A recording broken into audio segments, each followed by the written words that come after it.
What's good, guys? Welcome back to Ron's Rides. Welcome back to the channel and welcome back to another video where the new Maserati Quattroporte has been confirmed. Yes, the 7th generation Quattroporte should arrive no later than 2024. Now, the new future of the Trident manufacturer will also pass from the Maserati Quattroporte, probably the most iconic flagship of the brand, whose current generation has been on the market since 2013, will remain on the list for a few more years while waiting for the next generation to be effectively directed towards the first phase of the production, which will not arrive in the very short term. In the meantime, the Quattroporte will put the assembly phases into practice at the new headquarters in Mirafiori, leaving the Guriasco production site. And what is now certain is that the new generation of the Maserati Quattroporte will take place and will become part of the Trident relaunch strategy, as well as of the entire Stellantis group, which in the new Turin manufacturing district in the Mirafiori sees a pole of great excellence. Now, it therefore emerged from Stellantis that the future of the Motorne's manufacturer will once again pass through the Maserati Quattroporte. The flagship will be placed alongside the equally anticipated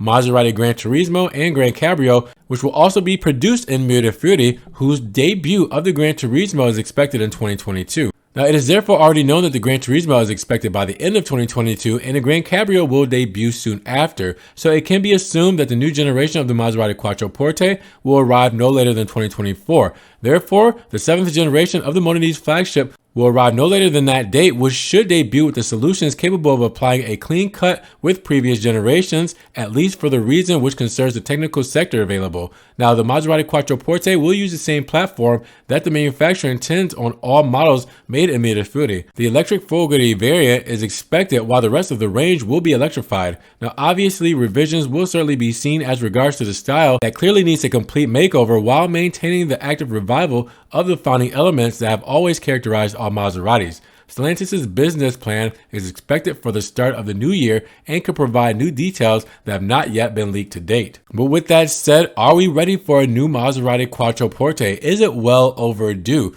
What do you think about Maserati's flagship sedan going electric with the Folgore power plant? Let me know down in the comments below. What are your expectations? And if you guys did enjoy the video today, make sure you give it a big thumbs up. Giving the video a like will help get it up in the rankings. More people can see it, and we can have a bigger discussion on the 7th generation Quattroporte confirmed no later than 2024. Now, with that said, if you guys want to help further support the channel, always check the links down below, where I have a one-time link donation for my PayPal, my Cash App, and my Venmo, just in case you guys want to donate $1 or $2 to the channel. Appreciate the love and support. Now, you guys can also check out the Ron's Rides merch, just in case you guys want coffee mugs, leggings, tote bags, hoodies, everything Ron's Rides. I'm also on TikTok, Facebook, Instagram, Snapchat. See everything I'm posting, Ferrari, Maserati, and Alfa Romeo, that doesn't always make it here to the channel. And make sure you guys subscribe to the channel, but click that notification bell so you don't miss one video. With that said, you guys be blessed, have a great day, and we will talk to you guys in the next Ron's Rides video. Peace.